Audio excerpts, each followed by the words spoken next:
يا أهلاً بيكم. النهاردة هنتكلم عن لحظة تاريخية بجد، لحظة غيرت شكل خريطة الكورة في العالم كله. هنتكلم عن المغرب وإزاي بجدارة استحقوا لقب بابا أفريقيا.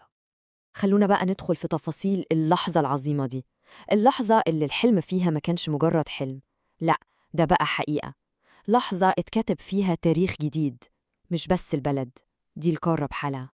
طيب البداية منين؟ البداية من قلب الحدث، من المشاعر اللي ما تتوصفش والانتصار اللي محدش كان يتوقعه. فوز منتخب المغرب للشباب بكأس العالم. لا، الموضوع أكبر من مجرد فوز في ماتش كورة. لا خالص، اللي حصل ده كان زي زلزال، حرفياً زلزال حط المغرب على الخريطة العالمية كقوة وكروية جديدة لازم الكل يعملها ألف حساب. واللي يخلي الانتصار ده أسطوري أكتر وأكتر، عارفين إيه؟ هو مين اللي كانوا بيلعبوا ضده في النهائي؟ يعني أشبال الأطلس ما كسبوش أي فريق والسلام، لا دول كسبوا منتخب الأرجنتين بتاريخه ونجومه، وده طبعا خلى الفوز له طعم تاني خالص. الجملة دي كانت الصرخة اللي ترددت في كل مكان، كانت إعلان صريح وواضح إن الفريق ده مش جاي يهزر أو يشارك وخلاص، لا ده جاي عشان يصنع تاريخ جديد ويكتب اسمه بحروف من ذهب وسط الأساطير. طيب الإنجاز العظيم ده أكيد ما جاش من فراغ. يا ترى مين هم الأبطال اللي ورا القصة الخرافية دي؟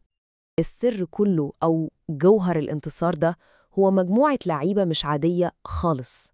بنتكلم عن جيل ذهبي، جيل اتولد وكبر كله على أرض المغرب. وهنا بنشوف أصلهم الحقيقي، دول ولاد البلد بجد، موهبتهم دي اتصنع واتلمعت في شوارع وحواري مدنهم، من الدار البيضاء للرباط ومن طنجة لمراكش وأجادير.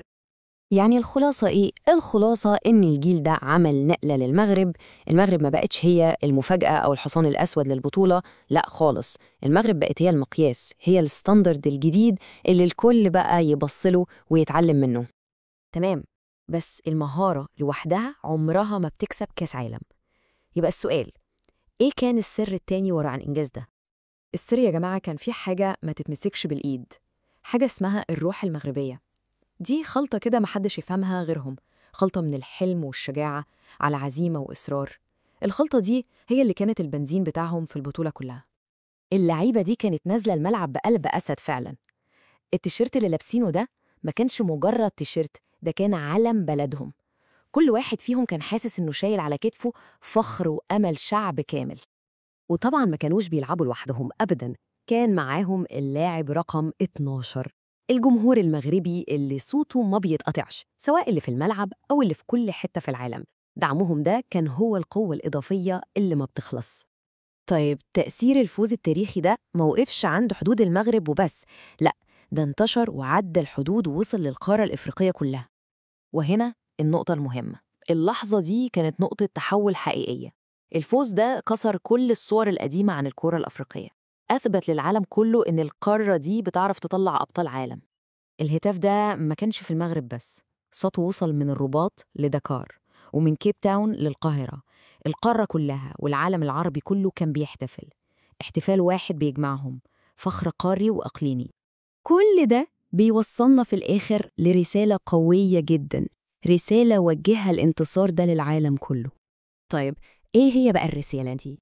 الرسالة هي إن الفوز ده ما كانش مجرد فوز رياضي، لا، ده كان بيان، إعلان واضح وصريح عن هوية وطموح شعب وأمة كاملة. المغرب أثبتت للعالم إنها مش بس بلد ليها تاريخ وحضارة عظيمة، لا، دي كمان بلد المستقبل، بلد الأبطال. وفي الآخر الجملة دي بتلخص كل حاجة. من النهاردة ورايح لما يجي ذكر المجد هيتقال اسم واحد بس، المغرب، بابا أفريقيا وسيد عالم الكورة الجديد. وده إرث هيفضل موجود وما حدش هينساه.